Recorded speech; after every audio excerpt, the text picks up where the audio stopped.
(5분) 동안의 통찰. 부산행, 신과 함께 2, 범죄도시 시리즈.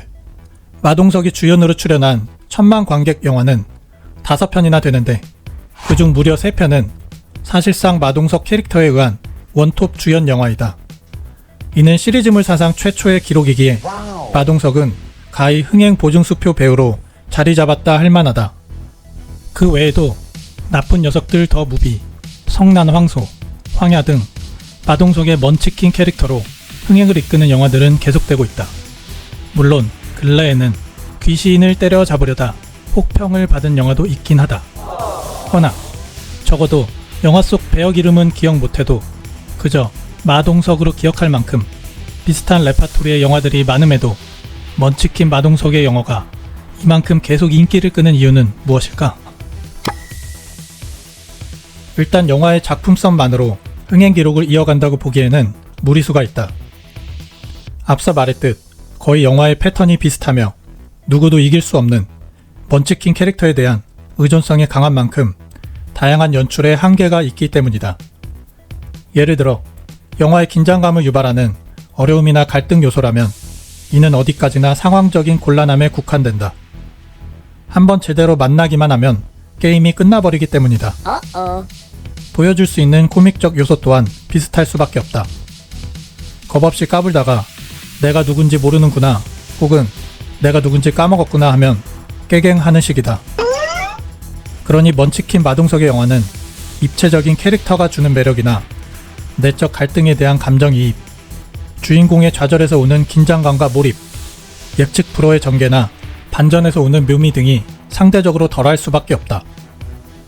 이러한 한계에도 불구하고 OTT 플랫폼의 성장과 팬데믹 이후 소비 심리가 줄어든 극장가에 범죄도시 시리즈를 보러 1000만이 넘는 사람들은 직접 찾아가 무려 3번 연속 같은 소비를 한 것이다. 도대체 무엇이 그들의 발걸음을 움직이게 한 걸까? 그것은 영화의 단점만큼 장점이 확실하기 때문이라 생각한다. 아이러니하게도 예상이 충분히 가는 만큼 충분히 예상 가능한 만족감을 주기 때문이다. 마동석의 영화는 정확히 최근의 소비자가 원하는 강렬한 어떤 욕구를 충실히 채워주는 데에 집중을 하고 있는 것이다. 해당하는 강렬한 욕구란 바로 힘의 논리로 응징하는 것이다. 현실에서는 범죄자를 잡으려면 인권이니 법적 절차, 손해배상, 기물파손 등 이것저것 복잡하게 따지느라 뭐하나 속 시원히 해결하기가 힘들다. 꼭 범죄자를 상대하는 것이 아니더라도 우리는 대부분 현실에서 상황적으로 의린 경우가 많으며 아쉬울 게 없는 갑으로부터 갑질을 종종 경험한다. 지킬 게 많은 입장에서 아쉬울 게 없는 무법자들을 대상으로 이것저것 생각하며 싸우기란 여간 힘든 일이 아니다. 그러니 한번 절대 무적이 되어 무법자들과 똑같은 힘의 논리로 조업해보는 경험은 얼마나 큰 통쾌함을 주는가. 사실 이러한 작품에 대한 소비 성향은 꾸준히 있어 왔다. 먼치킨 내지는 일명 힘순찐류의 작품들이 그것이다. 힘순찐의 원조 슈퍼맨에서부터 존윅, 노바디, 테이큰으로 유명한 리암 니슨의 영화들이 그러하며 국내 영화로는 아저씨가 대표적이고 최근에는 나 혼자만 레벨업이라는 애니가 있다. 즉, 과거부터 있어왔던 수요가 유독 최근 들어 한국에서 강해진 것이다.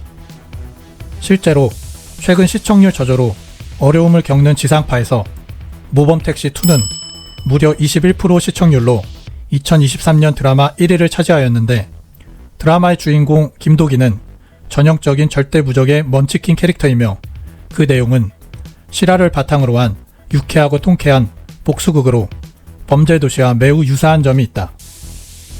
그러니 최근 한국인들의 통쾌한 복수의 대리만족이라는 욕구가 강해져 소비로 이어지고 있는 것은 검증된 것이라 할 만하다. 이렇게 소비 트렌드가 명확한데 나는 성과 악이 없다느니 객관적 시선은 불가하다느니 이딴 쌉소리를 하고 있으니 조회수 깎이는 소리가 들리는 것. 아무튼 비유하자면 마동석의 영화는 공기청정 부스 같은 것이다. 황사, 미세먼지, 대기 오염으로 가득 찬 현실에서 숨쉬기 힘든 사람들에게 한번 마음껏 숨쉴 공간을 주는 것이다. 이런 사람들의 니즈는 존중받아야 마땅하다. 하지만 문화 콘텐츠의 기능 중 일정 정도의 판타지를 통해 답답한 현실을 잊고 숨통이 트이게 하는 역할도 중요하지만 우리가 몰랐거나 생각해보지 못했던 문제들에 대해 조명하고 생각해보게 하는 역할도 매우 중요하다 생각한다. 최근에는 전자의 역할을 하는 작품에 비해 후자의 역할을 하는 작품들, 즉 무겁고 깊이 있으며 입체적인 조망을 주는 작품들이 줄어들고 있는 것 같다. 정확히는 그런 작품들이 흥행하기가 힘든 것 같다. 그 원인에 대해 사회가 힘들어졌다는 설명만으로는 납득이 되질 않는다. 경제적으로나 정치적으로 훨씬 어려웠던 과거에도 보다 다양한 예술 작품들이 꾸준히 나왔기 때문이다. 문화예술 사업이 자본과 만나 대형 산업화되면서 투자 가치가 높은 작품들, 즉 보다 자극적이고 반응이 확실하여 실패할 확률이 적은 작품들이 주를 이루는 것은 아닐까. 또한 소비자들이 보다 도파민을 자극하는 작품들을 찾고 있는 것은 아닐까 하는 생각이 든다. 우리는 스마트폰의 보급으로 손바닥 위에서 원하는 보상을 즉시 바로바로 획득할 수 있게 되었다. 쇼츠, 릴스, 틱톡 등 플랫폼들은 점점 더 간소화되고 있으며 사람들은 보다 쉽고 빠르게 배속으로 핵심만 보기 원한다. 심지어는 취사 선택마저 알고리즘이 해주기도 한다. 우리 뇌는 신경 가소성이 있어 반복되는 습관과 환경에 따라 구조와 기능을 바꾸며 재조직된다는 것이 의학적으로 밝혀져 있다. 자칫 인내심이 줄어들고 자극적인 것만 찾는 형태로 신경 구조가 변할 수도 있다는 것이다. 그러니 점점 빠르게 변해가는 환경 속에서 우리들 스스로 경각심을 가질 필요가 있어 보인다. 좀 마음껏 스트레스를 풀기만 하면 어때?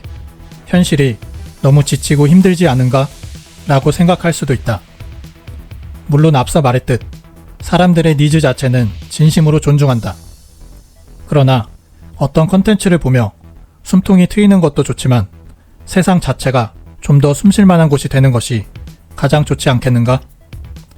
조금씩이라도 세상이 보다 살만한 곳이 되려면 필히 현실의 문제들을 직시해서 있는 그대로 봐야 한다. 영화 매트릭스의 세계로 비유하자면 모두가 파란 약을 먹고 꿈만 꾼다면 세상은 결코 변하지 않을 것이다. 관련해 버트랜드 러셀은 다음과 같은 말을 하기도 했다. 거짓과 더불어 제정신으로 사느니 진리와 더불어 미치는 쪽을 택하고 싶다.